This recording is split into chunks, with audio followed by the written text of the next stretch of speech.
Casi buenas noches.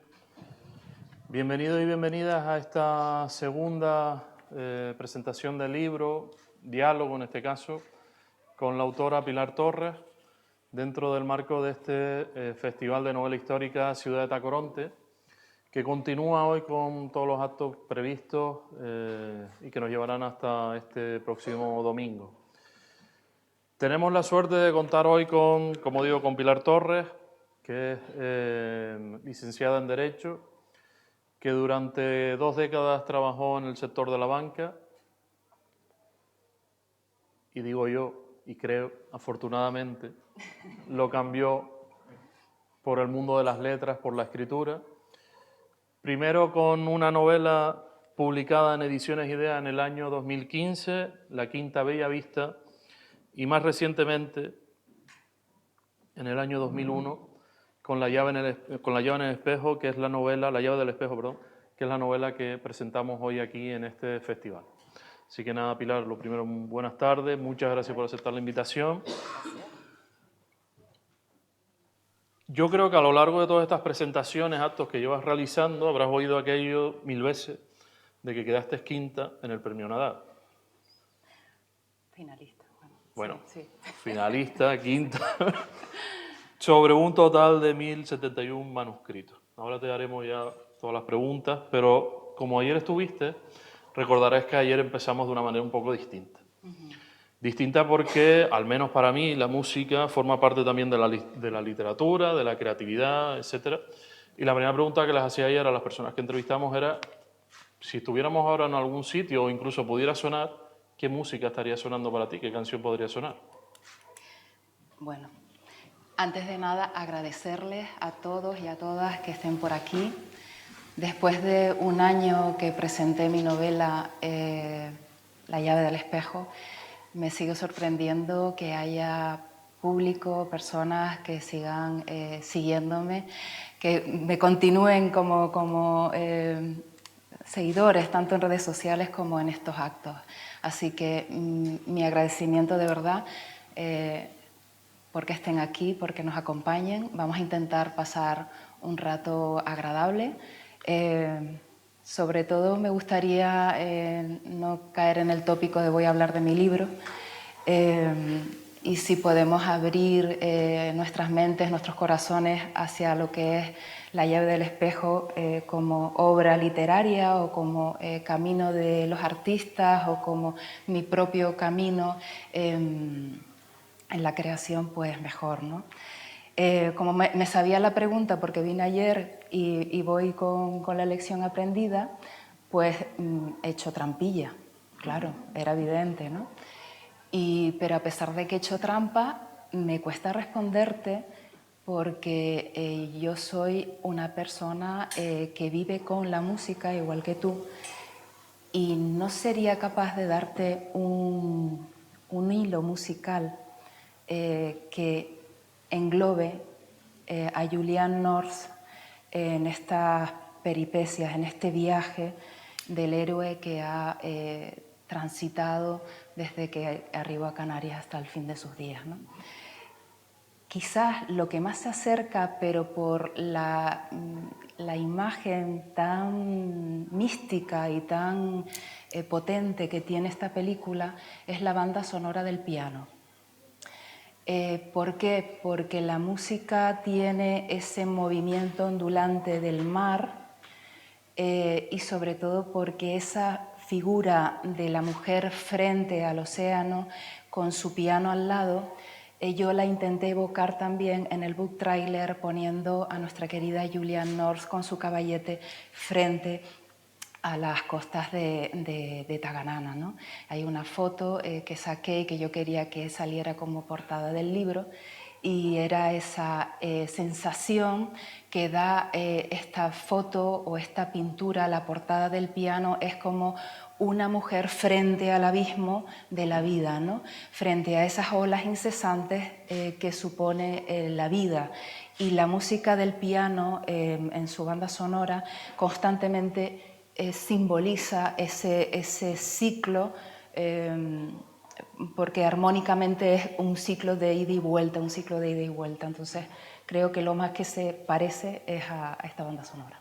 Bueno, pues mientras suena la banda sonora del piano, vamos a empezar, mejor dicho, esta pequeña presentación, pero que, como decía ayer, para mí más un diálogo contigo y que incluye, pues que en algún momento también las personas del público pueden hacerte alguna pregunta.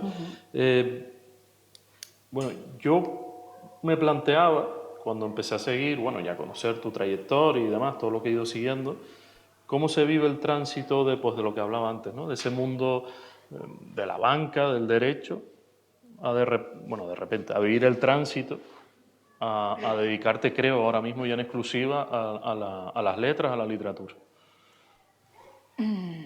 Esta pregunta nunca me la han hecho, ¿eh? No llama nunca la atención.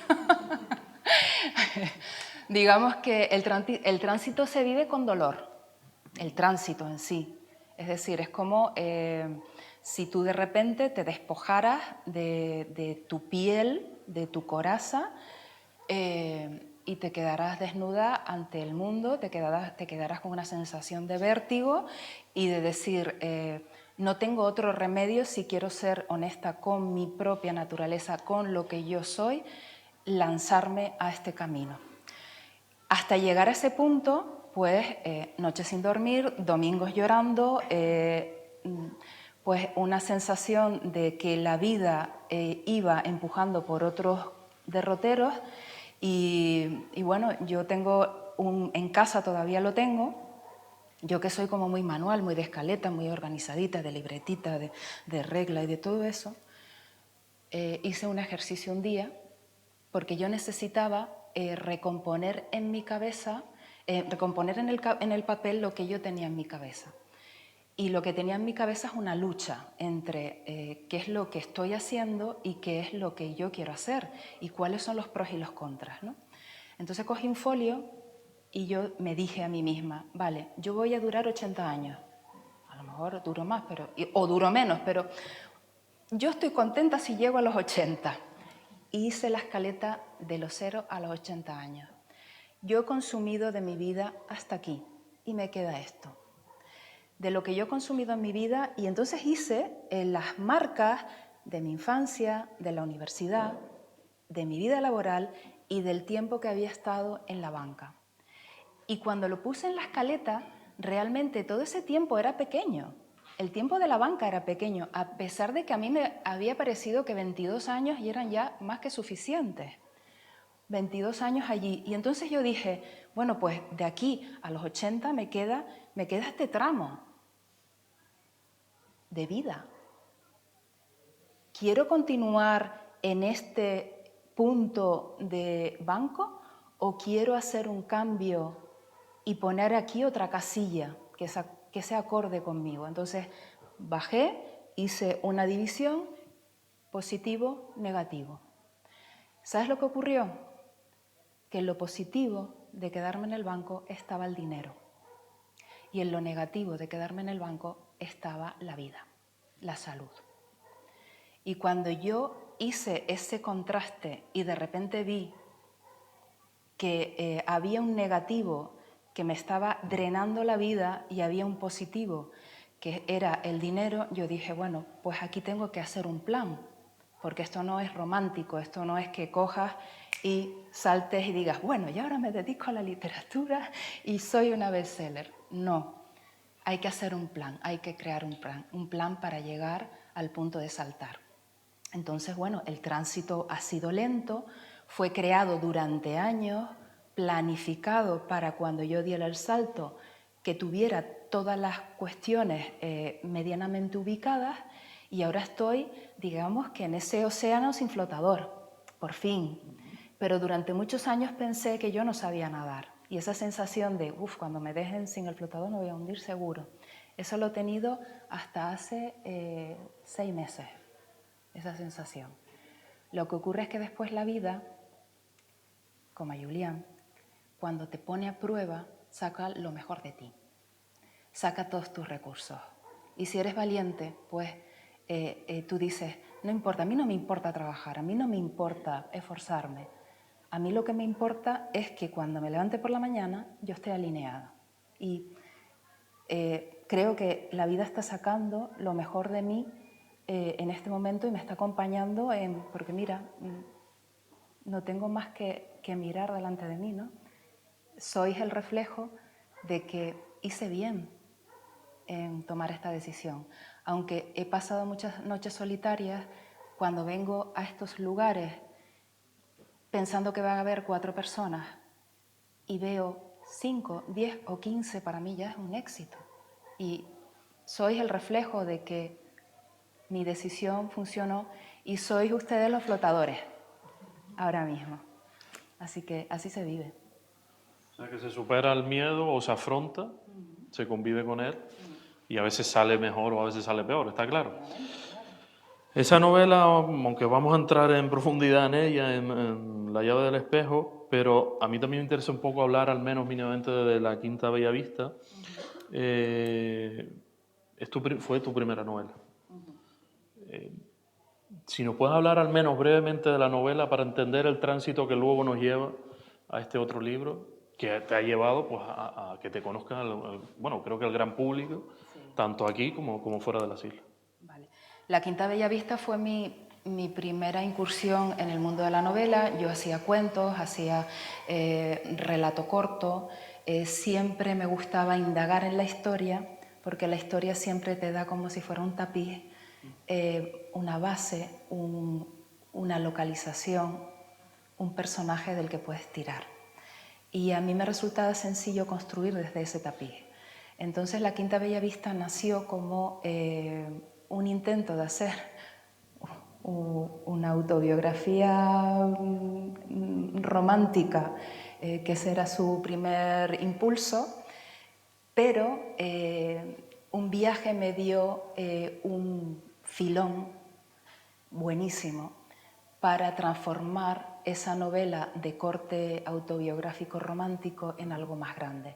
Y lo disfruté muchísimo porque lo que tiene la novela histórica es esa parte de investigación, de buscar por debajo de las piedras si hay recursos, si hay historias, si hay personajes. Entonces ahí me llevó a Lisboa, conocí a un capitán de la Revolución de los Claveles, entré en las cárceles de las Pides, pude meterme en los barcos donde metían a los presos políticos para cruzarlos del río Tejo, y pude ver cómo era el entorno, y entonces toda esa información, todos esos espacios que yo iba con mi cámara apuntando y tal, cuando regresé a Tenerife se convirtió en un pasatiempo que me conectó con mi yo como escritora de novela. ¿Por qué di el salto a La llave del espejo? Pues porque quería contar otra historia que tuviera que me diera la misma experiencia que había tenido con La Quinta Bellavista, esa experiencia de buscar, investigar, ver cómo pensaba esta gente, cómo vestía, cómo se hablaba, construir ahí una historia novelada dentro de la historia, y tenía claro que quería tener lugares que no tuviera que irme otra vez a Lisboa. Y bueno, el lugar lo encontré evidentemente en La Orotava, ¿no? Por una serie de conexiones de ideas, llegué a La Orotava y dije, bueno, aquí tengo las casas, tengo las ropas, tengo los personajes, tengo los bisnietos de los personajes. Entonces fue como muy rico la construcción desde la experiencia de volver a tocar, oler y viajar por la historia, ¿no? ¿Y tú hasta ese momento entiendo que tenías interés por la novela histórica, leías, o fue algo que fuiste descubriendo paulatinamente? Yo interés por la literatura siempre, pero por la novela histórica realmente, bueno, pues alguna incursión de historia novelada, con corte histórico pero novelada. Nunca me dio por meterme en una novela de corte histórico pura y dura, ¿no? Fue una casualidad y es un lugar, la novela histórica, donde me siento cómoda. porque te permite trabajar de la manera que a mí me gusta trabajar como escritora. La novela histórica te da, digamos, unos parámetros, unas coordenadas que tú tienes que seguir a rajatabla desde mi punto de vista. Tienes que investigar, tienes que ser muy, muy fiel a lo que estás leyendo, a lo que estás averiguando. Y a partir de esas coordenadas que ya vienen dadas, que tú no te las tienes que inventar, tú puedes crear situaciones, personajes e historias encima. Entonces, para mí es una fórmula muy cómoda de crear una novela, porque lo más precioso, lo más preciado, lo tengo ya. Solo tengo que buscarlo, darle forma y colocarlo en mi tapiz. Y después armo los personajes que se mueven por la historia, ¿no? ¿Y ahora mismo tú crees que te encuadras, o viéndote en un futuro, te encuadras dentro de la novela histórica o te ves, digamos, saliendo de ahí otros marcos narrativos, otros estilos? Yo creo que un autor no debería quedarse en un solo estilo, en un solo género, o un subgénero en este caso.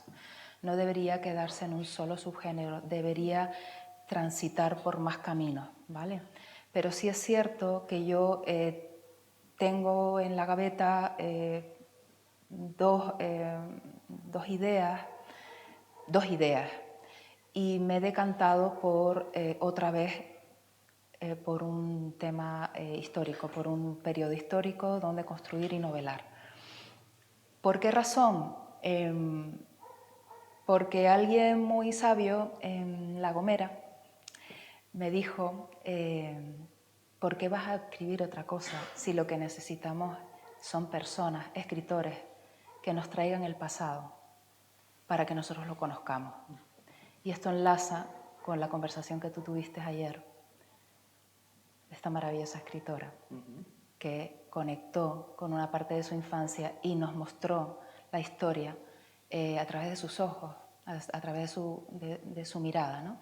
Y historias de hoy en día, de mujeres, de hombres, de familias, de rupturas, de muertes, la voy a poder hacer en cualquier momento, aunque tengo cierto miedo de afrontar historias en el presente, porque no sé si sabré hacerlo a la altura del consumidor de historias de literatura del siglo XXI. Y me explico. El lector de novela histórica tiene un bagaje, o tiene una mirada, o tiene una velocidad en la lectura que permite al autor indagar, recrearse, pasear por la historia, porque realmente el lector de novela histórica lo que busca es pasear, transitar por los espacios del pasado, como si estuviera allí. Tiene esa curiosidad. El lector de hoy en día es un lector de Twitter literatura, ¿vale? Vamos a llamarlo así, o de X literatura. Hoy en día se están promoviendo movimientos literarios desde la base de la velocidad, desde el pensamiento rápido, frases cortas, capítulos cortos, impactos visuales, que las novelas sean de consumo de piscina, que no tengamos un sillón donde acomodarnos un domingo por la noche para leer, sino somos lectores multitareas. Y eso lleva a una literatura con un perfil determinado en la forma de escribir, en el estilo literario. Y creo que yo, por mi forma de escribir, por mi estilo, no estoy preparada para ese consumo. Yo. Entonces, lo mismo me quedo donde estoy. Bueno, quizás sea una sabia decisión. A veces estamos un poco, no voy a decir obsesionados, pero sí muy marcados precisamente por ese contexto, de que parece que lo que estamos haciendo se repite y hay que inventar, y a lo mejor lo que hay que es profundizar y conocer un poco más lo que estamos haciendo. Ayer presentábamos, hacías referencia antes a María del Mar Rodríguez con el libro La Tuerta, y a continuación presentamos las historias imaginadas de Canarias de Domingo Garí, y teníamos un debate con él en torno a lo que era imaginado, lo que era historia. En tu caso, la llave del espejo, ¿Qué hay de imaginario, qué hay de real y cómo surge el personaje de Julian North? Vale. Yo entiendo porque creo que es evidente que cuando uno abre un libro, lo que pide es entrar en una historia para evadirse. Estás entrando en un personaje que puede ser tú. Te estás colocando en la situación como lector de alguien. Tú sabes que no estás ahí, pero si el escritor es suficientemente hábil, tiene que llevarte a una situación en la que tú creas que estás ahí y sufres igual que el protagonista y vives igual que el protagonista, amas igual que el protagonista y lloras igual que el protagonista. Entonces, para mí, ese es el pacto que hago con el lector cuando abre el libro. Estoy haciendo un pacto de fidelidad de que todo cuanto escribo es novelado. Otra cosa es que en el encuadramiento de la historia yo utilice, como es el caso, coordenadas, lugares y espacios físicos, espacios psicológicos, fórmulas que me da la historia. Pero yo no he utilizado la figura de nadie con nombre y apellidos en mi historia. Aunque lo hubiera hecho, hubiera en el armazón de ese personaje histórico que puede ser desde alguien, bueno, pues estoy pensando en Zoilo, ¿no?, de la época romana, de un alano, o alguien que hable de la Primera Guerra Mundial, de un soldado de la Primera Guerra Mundial que existió, o de un comandante, siempre en el armazón del personaje, en la armadura del personaje, hay una parte que tienes que novelar, porque si hablas desde tú como autor a través de ese personaje, evidentemente tú no estabas dentro de la mente. Entonces ahí hay una línea muy delgada. En mi caso, todo lo que ocurre, excepto inspiraciones que me dio para la construcción del personaje, pues me inspiré en la figura de la acuarelista Marianne North. Utilicé mujeres viajeras de Inglaterra que venían y cómo ellas traían su mundo, traían su mirada, cómo traían toda su envergadura cultural para Canarias, cómo pintaban esas acuarelas porque conocían de botánica, conocían de colores, no conocían de otras cosas, pero de eso sí. Entonces, claro, yo armo el personaje con todo lo que yo voy estudiando, ¿no? Pero ninguno de los personajes que se encuentran en la novela son reales, evidentemente.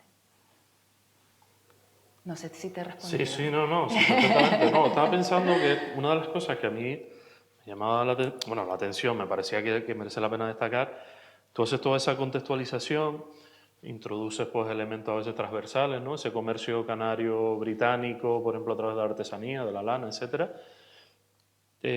Digamos que son elementos que estudias, que conoces, que insertas en el relato narrativo y que realmente lo que estás hablando es de historia, al fin y al cabo, ¿no? Claro. Cuando tú has tenido contactos con todas las personas que te vas encontrando en clubes de lectura, presentaciones, la gente suele destacar eso, quiero decir, lo que hablamos ayer, por ejemplo, gracias a tu libro he descubierto ciertas cosas de Canarias, por ejemplo, la presencia de viajeros, o me he dado cuenta de la influencia británica en Canarias. ¿Eso ha pasado en algún momento? La pregunta más común que me han hecho muchos lectores es si el cuadro existe. Hay lectores que han indagado en internet y han puesto la llave del espejo a ver si existe. Es imposible que ese cuadro no exista. Bueno, hasta ahí, hasta ese punto llega el compromiso, ¿no? O lo que yo decía, el pacto con el lector. Yo creo que la mayor parte de lectores y lectoras, el sentimiento que me han transmitido, ahora ustedes como lectores me dirán o no si es así, es la sensación de estar reconfortado con una historia que ocurre aquí y que de alguna manera transversal te ha contactado con tu bisabuela, porque tú has tenido un pariente que vivió esto, porque de alguna manera tu bisabuela trabajó para un inglés, porque tú tenías una abuela que era caladora canaria, porque tu tío llevaba el tema de los vinos y tu familia. Entonces ha habido como una especie de reconocimiento cálido sobre todos los elementos que ocurren en la historia, porque todo el mundo, sobre todo gente del norte de la isla, ha conectado con alguna parte, con algún hilito de ese tapiz, ha conectado con algún hilito y ha tirado y se ha sentido dentro, ¿no? Es un espacio donde se han sentido acogidos. Y después también, donde han conectado mucho también, es en el periplo de Julián y en el odio a morir que todo el mundo le ha tenido al marido. Que yo le tenía manía, pero es que ustedes han superado con creces. Ha habido alguna lectora que me ha escrito en privado para decirme, es que odio profundamente a ese señor. Y digo, pero tienes claro que es una novela, ¿no? Bueno, pero eso habla, ¿no? Sí, cuando al final nosotros recibimos un libro y nos involucramos, o nos transmite, o nos emociona, sí, claro, claro. Qué mejor regalo. Sí, sí. Desde luego. Mira, yo tengo la anécdota, es una anécdota muy íntima. Mi madre me corregía el manuscrito, sobre todo la primera parte, porque la segunda, no, por desgracia, falleció y no podía comentarme, ¿no? Y yo la tenía como mi lectora de calidad, porque para mí era la mejor lectora del mundo y ella me hacía sus apuntes y siempre eran apuntes certeros. Entonces ella me dejaba de hecho los tengo todavía, los mensajes de voz, y me decía, y me iba comentando los capítulos como si yo no los hubiera escrito. Entonces decía, es que no me lo puedo creer esto que está pasando, porque claro, a ver ahora dónde va esta chica, porque todo lo que le está pasando, pero ella no se está dando cuenta, y me dejaba esas notas de voz, ¿no? Entonces es muy entrañable, es magia. Es magia. Cuando tú, a través de las palabras, imagínense cómo me puedo sentir yo cuando alguien conecta con una creación que he hecho yo con palabras. Cuando alguien conecta con ese sentimiento que yo he puesto como una chispita dentro de un personaje que en principio estaba en mi cabeza y que ahora, cuando hablamos de Julianne North, todos tienen una imagen de este protagonista, ¿no? De esta mujer. Entonces, y cada uno tiene, si hacemos una descripción, cada uno hará la descripción distinta de cómo es Julianne North. Por eso yo tampoco quería que en la portada saliera la cara de ella, porque quita la magia a la imaginación del lector, ¿no? Pero eso es magia, la verdad. Sin duda. Hay una cosa que, bueno, es redundar, pero creo que también merece la pena responderla. ¿Tú crees que se puede divulgar historia a través de la novela histórica? Claro. O, para alguien como yo, que soy historiador, y ayer lo decía, esa falta de autocrítica que tenemos, esa falta de autocrítica, por ejemplo, que tiene la academia, de esa incapacidad para llegar al gran público, cualquier cosa que hagamos que sea para llegar al gran público nos suelen mirar como falta de rigor, incapacidad para publicar en revistas de impacto, etcétera, etcétera. Y cuando lo hace, pues, escritoras como tú, o como los compañeros que han estado estos días y están en el festival, tienen una capacidad muchísimo mayor para llegar al gran público, ¿no? ¿Tú sientes ahí que tiene esa capacidad de contar historias, pero al mismo tiempo narrar? De tu pregunta capto que tienes un cierto sentimiento de no llegar con tu... Algo así, capto que con los ensayos a lo mejor no llegas a un gran público. Probablemente no, pero por ejemplo yo he compartido espacio con María Alma Rodríguez, presentando La Tuerta, y he tenido la posibilidad, lo que decía ayer, de llegar a 200, 300 personas en 4 o 5 presentaciones, pero lo he hecho. Claro. Pero probablemente otras personas, no bajarían al terreno a presentarle una novela a María del Mar. Claro. A lo que yo me refiero es a esa capacidad que tiene, probablemente porque tiene un público más amplio, pero al mismo tiempo llegar a un público más amplio no quiere decir que escriba sin rigor histórico, por ejemplo. Yo intento ser respetuosa con la historia y con el lector. De hecho, creo que hay un momento en donde ya el escritor tiene que dejar de... Escritores que quieran ser rigurosos tienen que dejar de investigar. Porque hay un punto en que te obsesionas con los datos, los hechos, con las ropas, con si se dijo, eso se habrá dicho, no se habrá dicho, esto es un elemento que existía, no existía, que te impide la labor creativa. Entonces, evidentemente, afrontar un ensayo histórico es mucho más denso, más costoso, pero nosotros los novelistas, sin ustedes, no seríamos capaces o sea, ustedes facilitan el trabajo de nosotros, porque yo cuando acudo a un libro de historia, detrás hay una labor de campo, de estudio, de búsqueda, de ir a los sitios. Ustedes transmiten una base que nosotros aprovechamos para montar encima novelas. Que es una fórmula mucho más, digamos, más abierta, más divertida, más de llegar a un público contando lo mismo.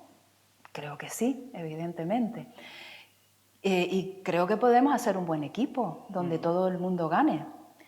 Y es más, figuras como la tuya, que pueden servir como base para, oye, necesito algo de esto para mi novela. Yo ahora mismo he estado hablando en este ratito que hemos estado fuera, pues casualmente con un lector que es además historiador también, si no me equivoco, me dijiste que eras historiador, y le comenté básicamente, pues mira, estoy viendo esto y lo otro, y amablemente y desinteresadamente me ha comentado 2 o 3 libros que me pueden servir a mí de base.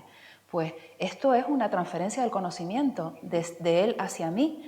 Y si yo aprovecho ese contacto, ese conocimiento o el tuyo y te digo, oye, necesito, como dijo María del Mar, necesito que revises mi novela para saber si he metido la pata con algún elemento histórico, pues quizás es una labor que está un poco fuera de lo que es el arenal, ¿no? El patio de operaciones, pero es fundamental. Entonces, es fundamental y es muy divertido. Y es divertido, un lujo. claro, y Poder si haber encima leído, lo disfrutas, ¿no? Hombre, claro, poder leer, por ejemplo, en este caso, Claro. el borrador de la tuerta, Claro. mientras nadie sabe que ese libro existe, Claro. es que es una abusada compartirlo además con ustedes. O sea, Claro, el otro día estaba aquí Santiago Castellano y Zoilo. Santiago Castellano, que es un conocedor, lleva 30 años hablando del mundo romano, y Zoilo, que ha sido, si no me equivoco, prácticamente seguidor, discípulo y admirador del maestro. Y estaban los dos exponiendo sus obras de lo que saben y de lo que han estudiado. Entonces, a mí me parece maravilloso que podamos unir esfuerzos a cada uno con lo que se le da. El trabajo de campo, de estudio, de mirada crítica y no sé qué, y después alguien que le gusta novelar sobre eso. Entonces, me parece perfecto. Nos necesitamos mutuamente para llegar después al público y que el público tenga una manera sencilla de comprender la historia, que creo que nos hace falta. antes, cuando decías justamente lo de ese punto casi obsesivo Sí. de documentación, ¿te llevó a pasar para este libro o no? Sí,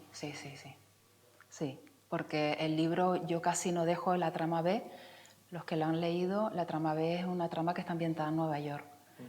Y hubo un punto en donde yo perdí la voz narrativa por completo, porque mi cabeza estaba en la cabeza de Julian North en siglo XIX, 1895, y de repente tenía que hacer un clic y me tenía que ir a Nueva York, a un señor que hacía tasaciones de arte. Entonces me tuve que dejar a Julian aparcada y obsesionarme con el mundo de las subastas, meterme para ver cómo manejaba el martillo un subastador, cómo vestía, meterme en el mundo de Nueva York, que era antagónico al otro. Y hubo un punto que dije, voy a dejar la trama B porque es que esto parezco una esquizofrénica, o sea, estoy con una dualidad que ya no sé ni quién habla, ¿no? Entonces casi peligró la trama B y iba a contar solamente la trama A y seguir con la historia de Julian North, hasta que dije, mira, no te obsesiones, porque tampoco tienes que ser experta en el mundo del arte moderno. Tienes que dar una pincelada para que conecte con la historia y que la mayor parte de tus lectores no son especialistas de arte moderno, porque a mí me veías buscando el cuadro de no sé quién, el del roster no sé cuánto, el del alemán que era raro con una raya para ponerlo. No hace falta tanto. porque hay veces que tanto investigar, pierdes la parte de creación. Entrando en los personajes, evidentemente hay un personaje central, es una mujer.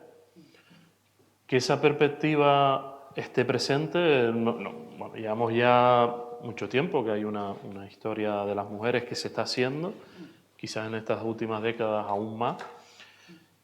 ¿Te ha influido o por qué contar esa historia desde el punto de vista de una mujer en un contexto en el que las mujeres pues no contaban?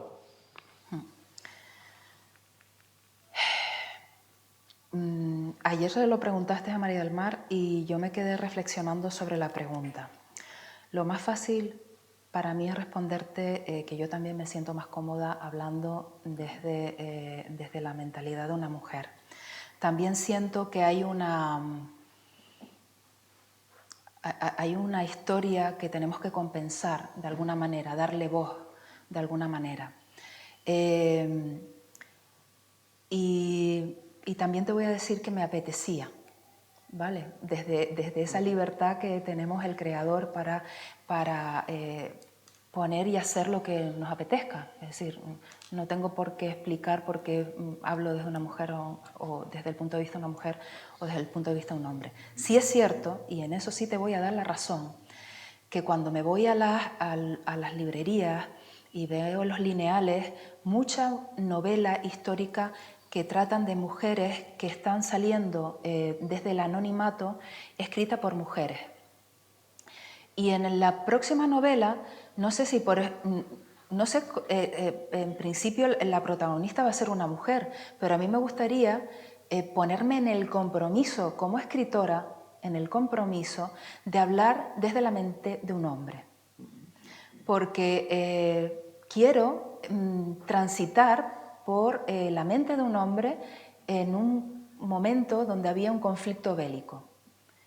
Y para mí eso es un reto narrativo. No quedarme en la mente de una mujer que yo supongo que sentiría, que padecería, que es lo que yo físicamente conozco. Para mí habría un reto narrativo, con independencia de que probablemente sea un narrador testigo que hable de la vida de otra persona. Quiero ponerme el reto narrativo de utilizar la mente masculina. ¿Por qué no? ¿Vale? Entonces, no es que me quiera acomodar, sino que me ha resultado que era lo que debía a esta historia, a las historias de tantas mujeres, porque es una reivindicación. En la vida de Julianne Moore es una reivindicación de lo que ocurrió en el siglo pasado con muchas mujeres. Me es mucho más sencillo escribir desde esta voz narrativa, pero no me limito, no me quiero limitar a eso. Hay una parte que, bueno, hago mención, no hago spoiler, pero habla la protagonista de un sentimiento de inutilidad, porque no se puede ganar la vida por sí misma. Sin embargo, hablamos también de un personaje con una situación económica, social, que nada tenía que ver con los campesinas canarias que se encuentran cuando llegan, ¿no? Claro. Bueno, ¿cómo se refleja, ¿no?, esa dualidad de que independientemente de la posición económica, la mujer al final no tiene esa influencia social o no se le reconoce esa labor que hace? La parte jurídica que me habita, que es una parte chiquitita que estudié en su momento, conoció de la historia jurídica de las mujeres y de su periplo, de sus luchas hasta que llegó el sufragismo inglés e impulsó todos los derechos que a partir de entonces llegaron tanto a América como a España, ¿no? Yo lo que quería, o sea, la idea que subyace en esta novela, la idea fundamental que subyace en esta novela, era la de si a una mujer de finales del siglo XIX le quito todos sus anclajes económicos, sociales, físicos, emocionales, y esa mujer, ese ser humano, tiene una sola habilidad, que es la pintura, ¿qué haría con eso? ¿Es capaz la vida de sacar lo mejor de ti mismo en las peores circunstancias?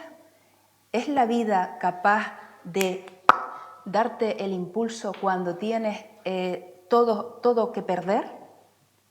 ¿Y eso en el arte cómo se manifiesta? Porque ¿cuántos artistas han tenido que bajar a los infiernos para conectar con lo mejor de sí mismos y sacarlo y compartirlo, ¿no? Y vuelvo otra vez al viaje del héroe. Y Julián es una heroína. Ajá. Total. En este libro hablas de mujeres, pero también hablas de hombres. Sí. Lo mencionabas antes, ¿no? Sí. El marido de Julián, sí. Pero también de otro perfil, sí. Que es el de Dámaso.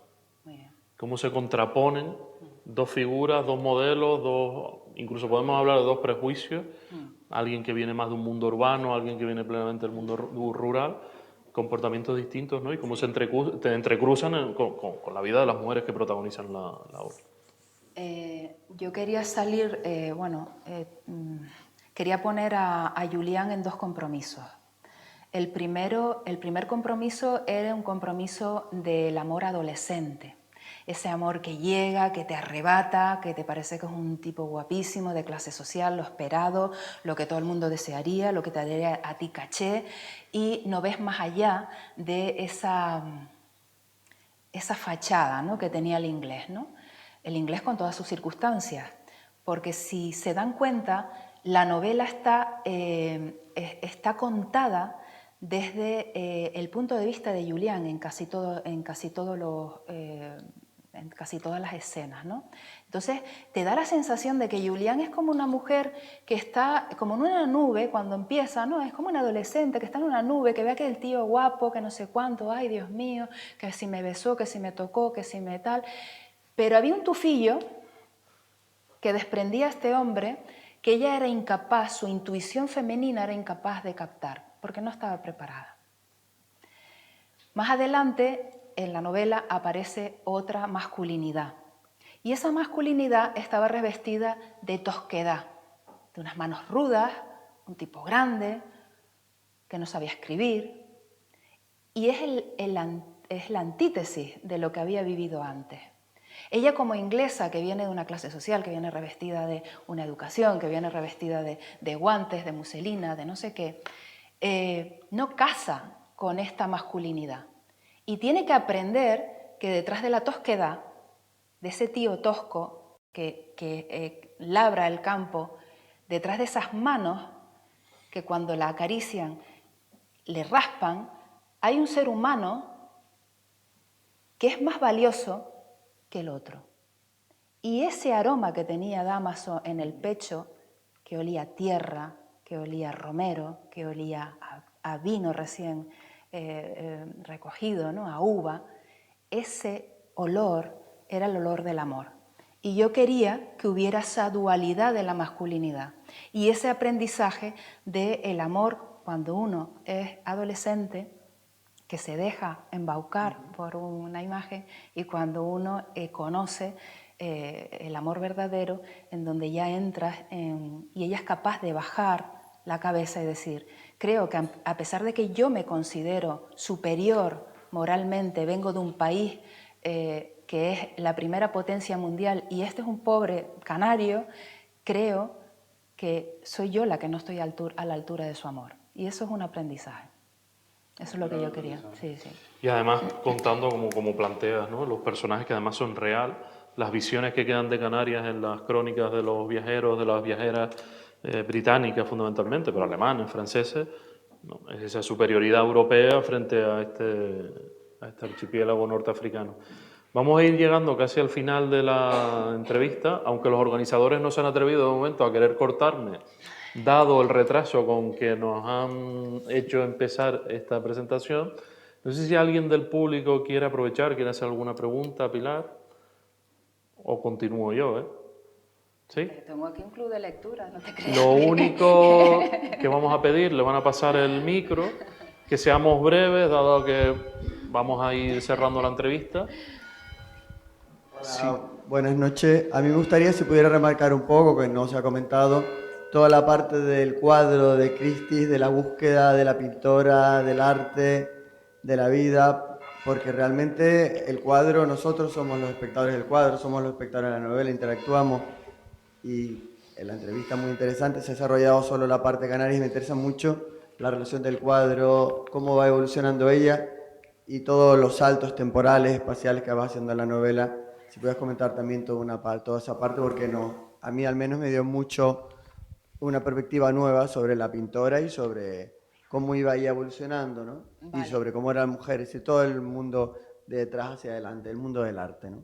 vale. ¿Quiénes se han leído el libro para saber cuánto puedo contar? Vale. Bueno, eso es bueno, ¿no? Vale. Bueno, intentaré no hacer spoiler porque la pregunta tiene calado. A ver, la construcción de la trama está basada en dos momentos históricos, ya lo saben los que lo han leído, y la parte del pasado tiene repercusiones en el futuro, ¿vale?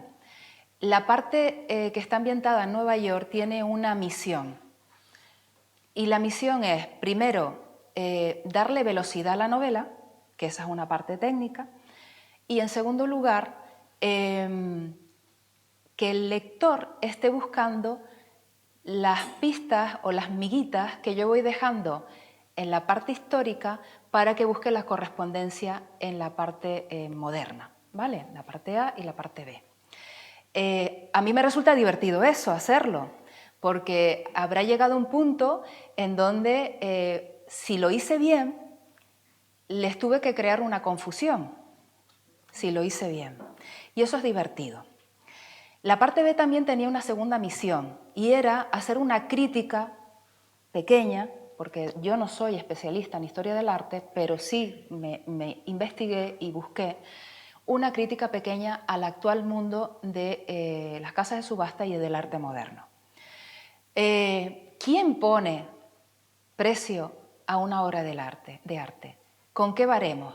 ¿Cómo se mide el alma de un artista? ¿Cuánto vale? ¿Vale hoy más? ¿Vale menos? ¿Fluctúa? Si me quedo todos los cuadros de ese autor y hago que suba de valor, cuando lo pongo a subasta puedo sacarle el doble. ¿Tributo por ese, es decir, cuánto tengo que pagar a Hacienda si cedo ese cuadro a una fundación? ¿Es una manera de limpiar dinero? Entonces, todo eso subyace en la parte B. Entonces, por un lado, vemos el periplo duro de un artista y por otro lado conectamos con, digamos, la frialdad del mundo del arte. Y entonces los coloco en la casa Christie con todas esas personalidades del mundo, rusos, chinos, iraníes, vestidos impolutos de arriba abajo, porque aquello era un cóctel social donde se iban a gastar 2 o 3 millones a lo mejor, ¿vale? Y entre medio están ustedes como lectores, diciendo, joroba, con lo canutas que la pasó esta pobre, y mira qué es lo que está ocurriendo con una obra de arte. Entonces, esa disyuntiva la tenían que vivir ustedes.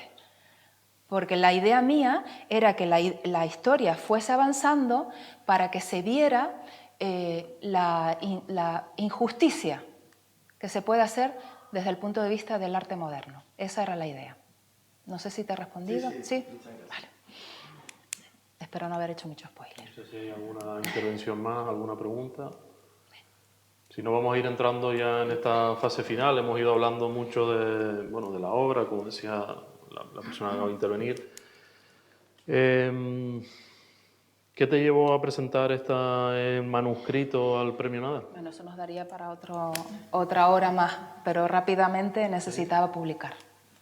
Necesitaba publicar la novela y me dijeron que presentara el manuscrito a algún premio.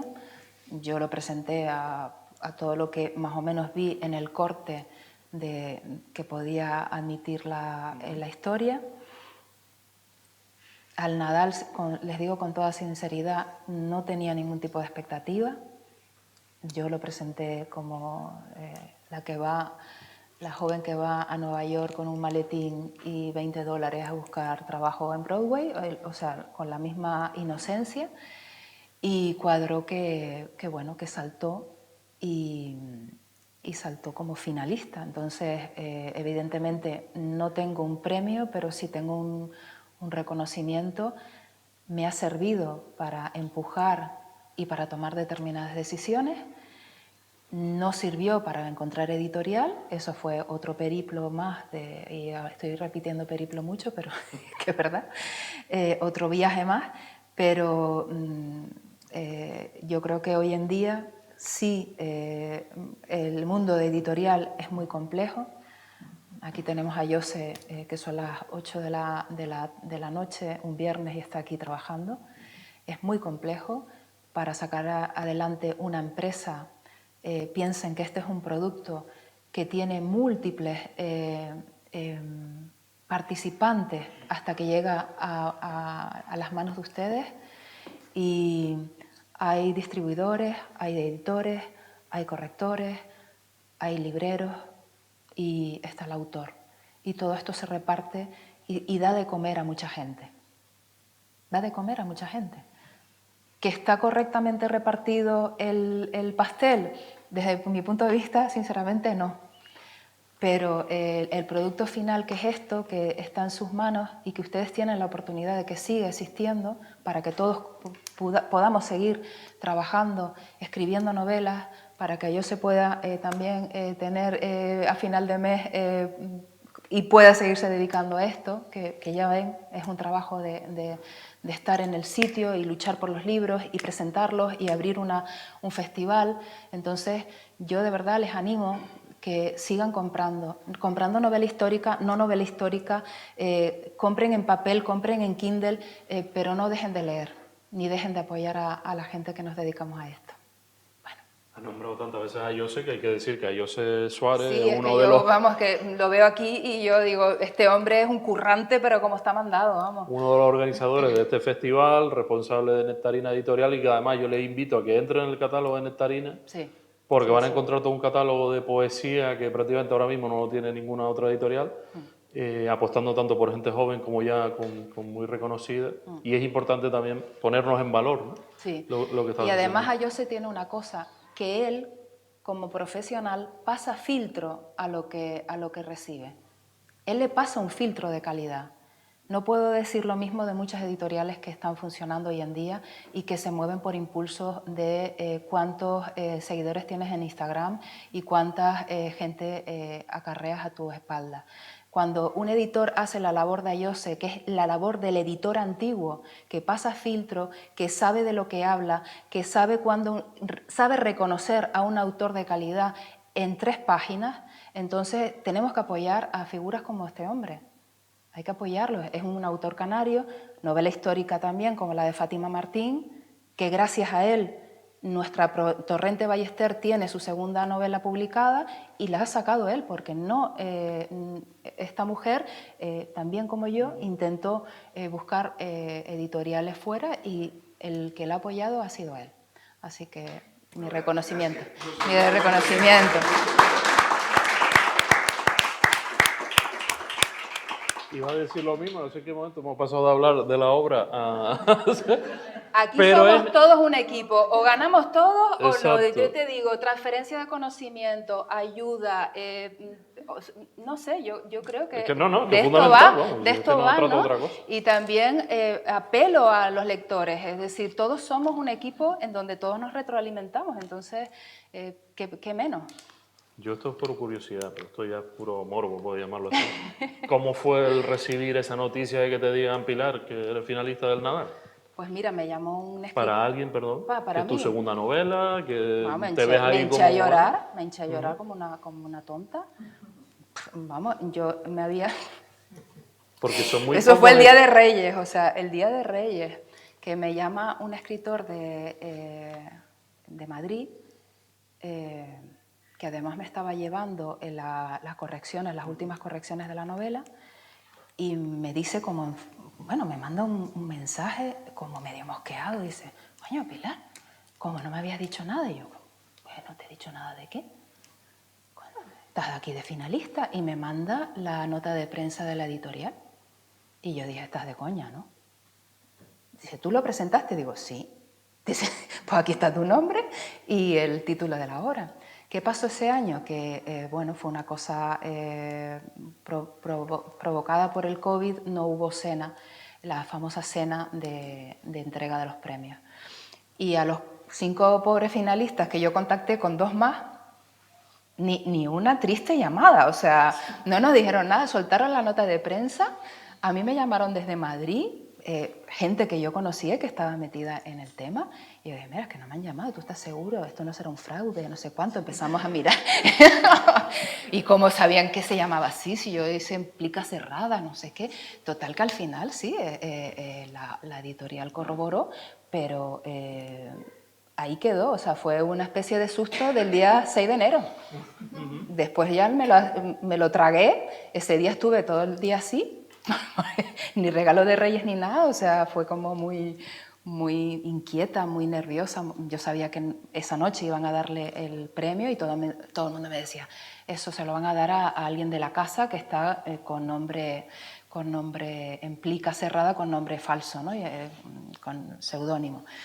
Y efectivamente fue una escritora de la casa, pero vamos, ahí estaba yo. Iba a añadir que son muy pocos los autores canarios que han tenido ese reconocimiento, Sí, hay un o han par de estado ellos. en el entorno del Sí, Nadal. sí, Y bueno, una de sí. esas novelas que nos marca, porque sobre todo nos la leíamos por lo menos en la época del instituto, ahora no nos la leemos, Nada. que es Rafael de Rosarena con Mararí. Maravilla. Y hombre, es un lujo, ¿no?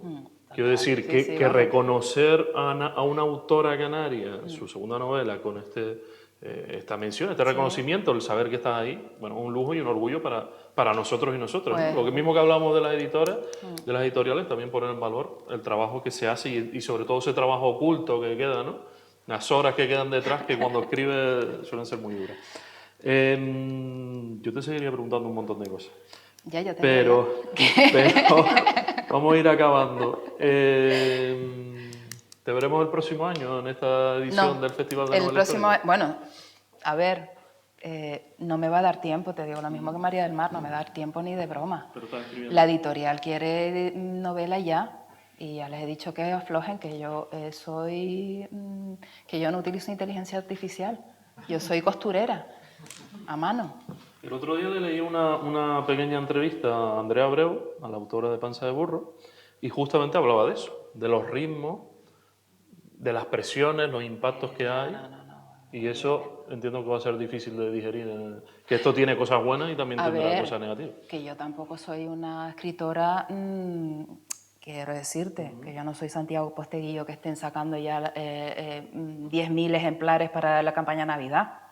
Pero sí es verdad que una editorial que tiene una persona que ha vendido lo que yo he vendido y que no tenía ninguna expectativa, dice, está lo mismo, 200 vende en toda la campaña. Yo creo que los 200 lo vendiste la noche que presentaste en el Círculo de Amistad, porque yo nunca he visto una cola para una autora canaria como aquel día.